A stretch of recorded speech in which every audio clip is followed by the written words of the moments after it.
Good afternoon. Today is Monday, October the 12th, and welcome to Monday Money Matters. I hope everyone stayed dry this weekend. We needed the rain, but I'm ready for it to go now. So I hope everyone is ready, well rested, and healthy. And let's talk about spending plans. Now, first, I just want to go ahead and throw out there that a spending plan is also interchangeably used by the term budget. I understand that, budget has a bad connotation. When we hear the word budget, we assume, oh, you're going to tell me what I can't spend my money on. Or, we always hear things in the news, in the press, in social media, budget cuts, budget this, we don't have the budget. So a lot of times, that word budget does have a negative downside to it. So we're gonna flip the script and we're gonna call it a spending plan because at least, hey, that sounds more fun. Sounds like, hey, we're gonna be able to spend some money. But just know that when I use those words interchangeably, I'm a little old school, so I probably will say budget more than I will spending plan. Um, but whatever works for you, whatever you need to psychologically tell yourself so that you are able to maybe make some changes or start something new or create some new habits, whatever term works best for you, that's what we need to go with. So a spending plan, what is it and why is it important? Well, obviously, you need to kind of know where your money's going. Think of it more of like a roadmap, and not necessarily a list of do's and don'ts. Um, that's one of the things I think when clients come to see us, they're afraid that we're going to tell them where they need to not spend money, where they need to make their cuts. Um, and that's not our role. Our role is to just get the numbers down, put it on paper, have you see what a budget looks like. And then based on what your goals are, it is up to the individual and family to make the changes that they need to make in order to reach whatever goals it is that they have in mind, and have set. I can't tell you where not to spend. We can make suggestions, we can offer tips and things of that nature, but again, it still comes down to the individual that we are counseling. When we think about a spending plan, it is a little bit more fun to think about. It's to so that we can meet our expenses.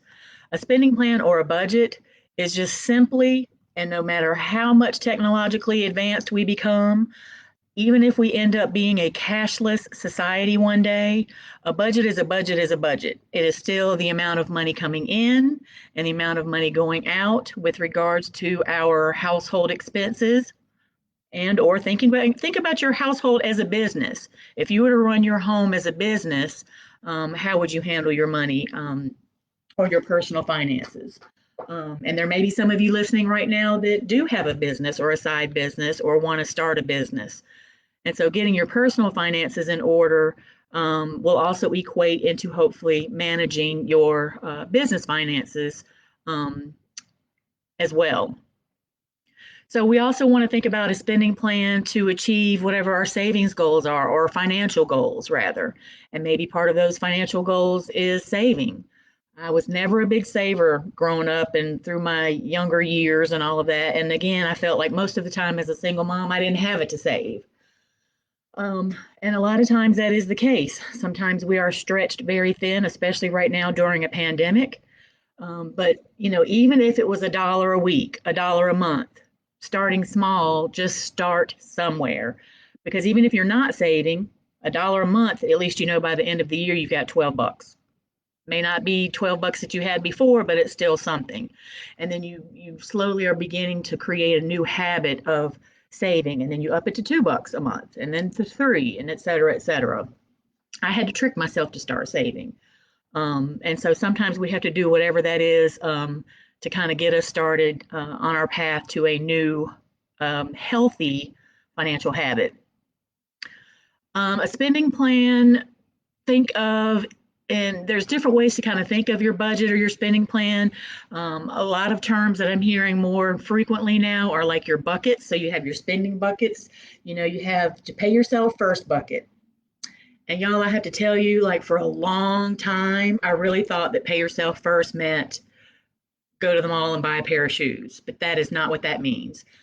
Pay yourself first means, put a little piece away, put a little bit of money aside to go into savings, emergency savings, vacation savings, education, retirement, fun, whatever the case may be. Pay yourself first. We pay bills, um, and we don't want to just live to work to pay bills. We want to be able to hopefully enjoy life, and enjoy some of the things that we can do and enjoy the fruits of our labor.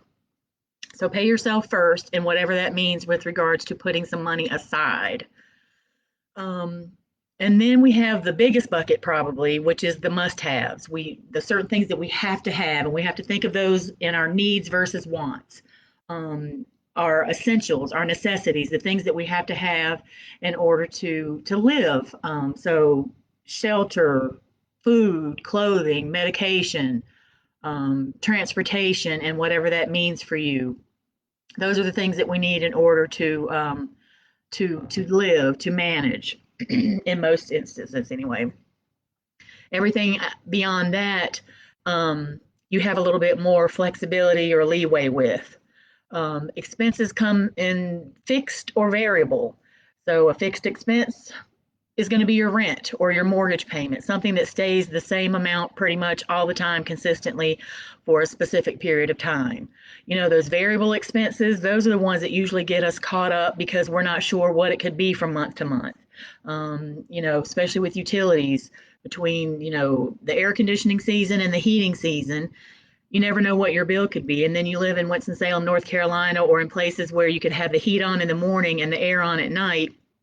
You just never know, but you need to kind of get an average, a guesstimate of what you expect. Even if you shoot high and it's lower, then you know that you won't be spending quite as much. Those variable expenses also can be groceries, gas for the car, just different things that may come up. Transportation, we have to be able to also make sure that we're maintaining our vehicle, so that we don't end up with more expensive problems later. If you have a car, your property taxes and registration shouldn't be an emergency. That should be something that is planned because it happens every year. But of course, lo and behold, it always shows up when we least expect it. And then we sometimes have to figure out a way how to pay that. But when you sit down with a counselor here at Financial Pathways of the Piedmont, we will literally go through every single expense, whether it's an annual expense, a monthly expense, a quarterly expense, and we will divide that out and we will give it a monthly value so that you can pretty much see overall everything that you would spend on a monthly basis, and then obviously it would equate into a year if you were to multiply that. It can be very eye-opening to actually see a very full, comprehensive budget on paper to determine what your true bottom line looks like. The last bucket, so we've talked about the pay yourself first bucket, the must-haves bucket. We want to have a fun bucket, right? So those might be those vacations that we want to take, or weekend trips, or hobbies, activities, extracurricular activities for the kids.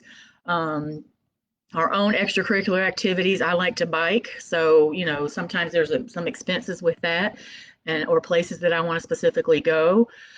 So we have, and again, we want to be able to enjoy life. Now, when you think about, a pie, yummy, of spending, what does that look like, or what should it look like, that would be a healthy amount divided up into these different expenses? So you figure that 35% should be your housing.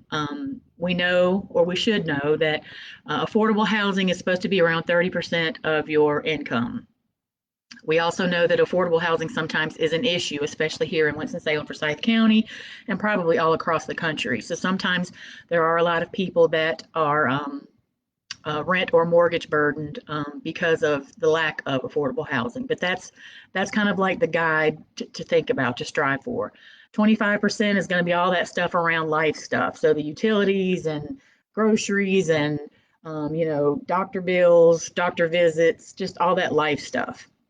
15% around transportation, so that's going to be anything around your car, transportation, whether it's public transportation, whether you're taking Uber, whatever the case may be. 15% towards debt. Now, obviously, the less debt you have, the smaller that percentage would be. So then that means that you could put more towards savings. You could put more towards other areas if you have less debt. And then 10%, and remember, this is just a guide, 10% towards savings. If you can save more, that's even better. But again, depending on what those other categories carry will determine what you're kind of able to save. So the biggest question is, and the biggest thing that we see a lot in most counseling sessions is people have no idea where they're spending their money. Do you know where your money goes? I would like to think that I know where my money goes and I know where it goes for the regular bills, but then all the extra stuff that just happens, sometimes that can kind of get away with you. And now with lovely technology, which can also be a curse, debit cards, swipe, Apple Pay. I mean, now you can just touch your card on a gadget or not even have anything and pay for everything electronically. Amazon, I mean, everything. There's just so many different ways now to spend money. It's ridiculous. But it's also very convenient. And so a lot of times that's what we are paying for. But do you know where all of that goes? Do you know what it adds up to? If you were to put it all in spending categories, do you know what those add up to? And the reason why that's important is because if you have certain financial goals and you find that you are just not reaching them, or it's taking you a long time, or why does it seem like I'm doing everything right, but I'm just not able to do XYZ, I make a pretty decent income, or I don't really have an extravagant lifestyle, I just don't understand where all my money's going. Track your spending. I cannot tell you how eye-opening tracking your spending can be. I know that sounds old school, but let me tell you, it is what it is. You have to know where your money's going so that you know where to make the changes that you need to make, in order to reach those goals that you have. If you want to save for down payment, but you're not saving enough fast enough, where's all your money going? See where you can cut back. Again, we're not going to tell you where to cut back.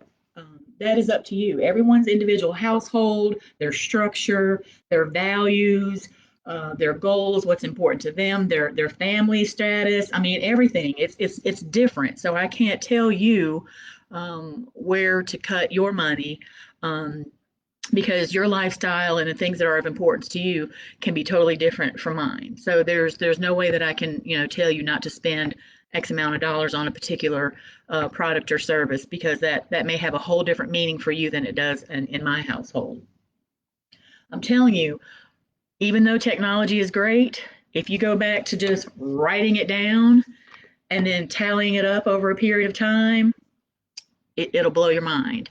The little swipes that we do every now and then, running into convenience stores, going out to eat, going through a drive-through, cash back at the grocery store. Now think about that too. When you do cash back at the grocery store, you need to make sure that when you're tracking that you're actually tracking the amount that was spent for items at the grocery store, and then that cash back needs to be stuck in another category because you're getting cash back. You didn't get bread with that cash. You didn't get milk and eggs and cheese and all of that. You need to take that cash back and put that in a different category and see where that goes. That's a huge spending leak. I'm guilty of that myself. So if you're getting cash back on a regular basis, that could be your leak right there. And just cutting that out or redirecting could be your savings goal right there per month.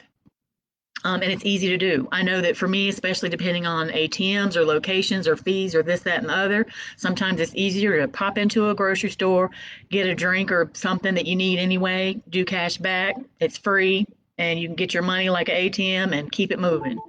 But if you're not aware of that, how much that adds up over a period of time, it can add up to a lot and be a huge spending leak. Review your bank statements. That's also a good way to see what you've already spent. Do you even open your statements? Now, most of the time, we don't even get paper statements in the mail anymore. So you have to open up your bank apps, you have to open up your emails, you have to open up your statements. Look and see. That's also a place where you can find out if you're catching any errors or mistakes. You know, banks do make mistakes. Um, uh, Stores, places where you may use your card, they make mistakes. We have to make sure that we're checking behind where we're spending our money to be sure that the right amounts are being debited from our accounts. But that's also a good place to find out. And most of the time, they're pretty detailed to where you can put, you know, your grocery store stuff in one column, your gas station stuff in one column, um, shopping, things of that nature, and break it down into specific columns. Uh, Open your mail, email, electronic statements. I have a friend, and I hope she's watching. I used to get on her all the time about opening her mail. Months would go by, and then there would be an issue with her mortgage statement. And lo and behold, I was like, "Well, did you read your mail?" Well, no. Well, you're not going to be able to catch a mistake if you're not opening your mail. Technology has made us lazy in a sense. No, I don't mean to offend anyone, but it has. It's made us really lazy. Um, Creating new habits. Now just think, I just turned 50 in August. You know, I didn't become who I am overnight. It's gone through years and years and cycles and processes and evolution and evolving of different things, life stages, skills, learning, etc., to get me to where I am today with regards of habits.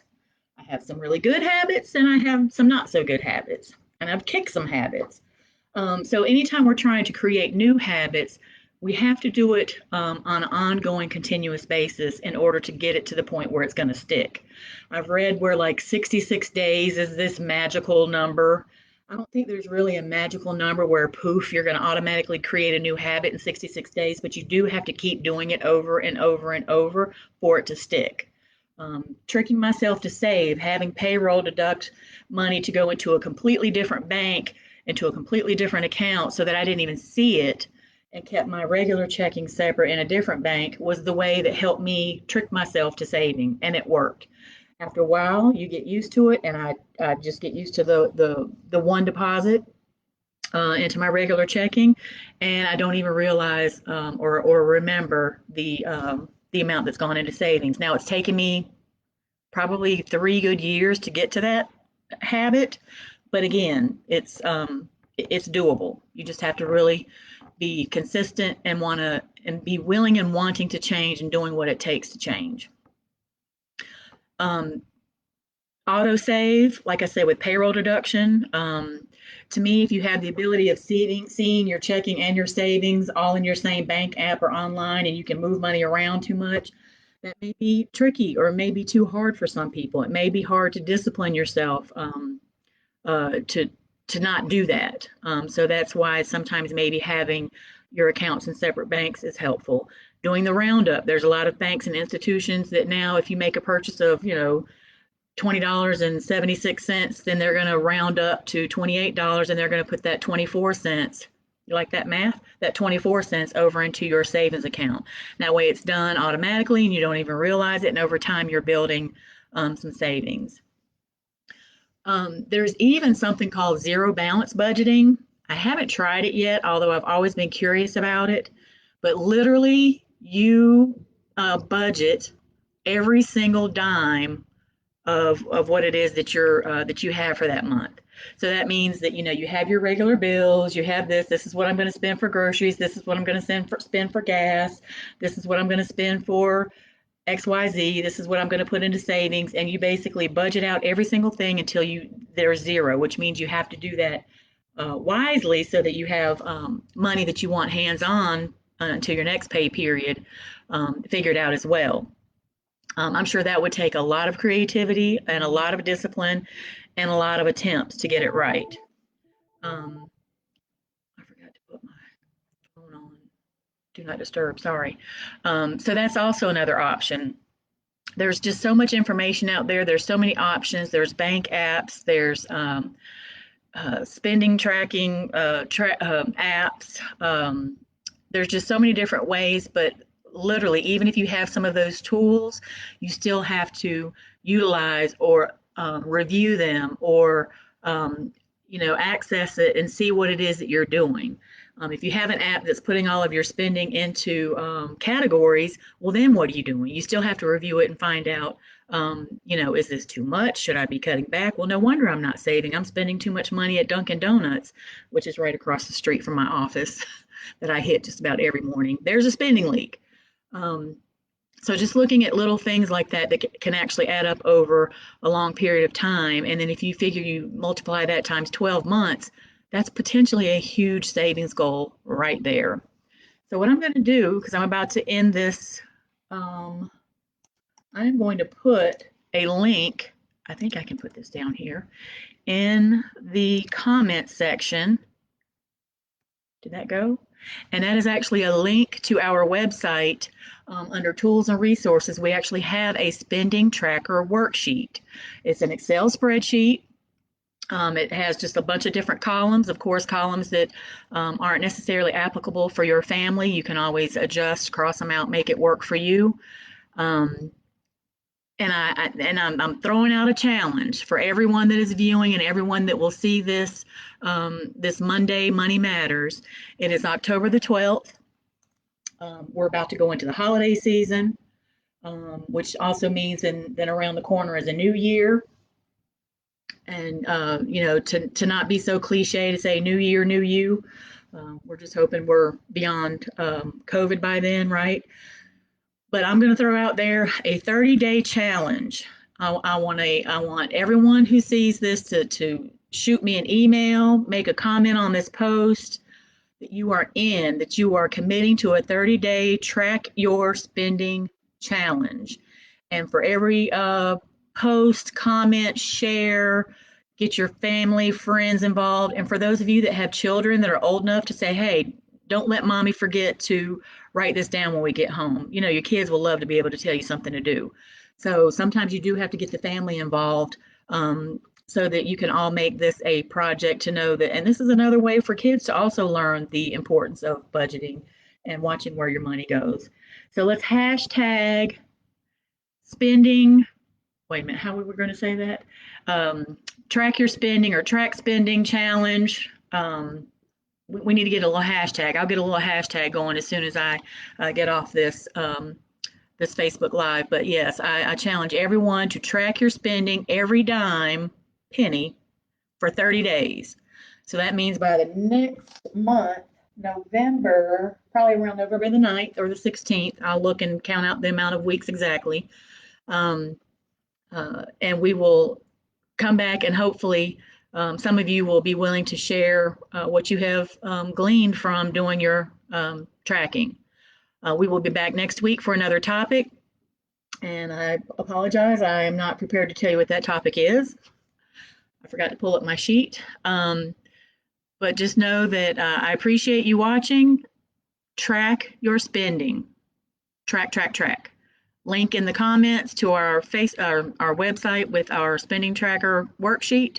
Again, if you have any questions, comments, concerns, you can hit us on Facebook. You can also email me, lisa@financialpaths.org.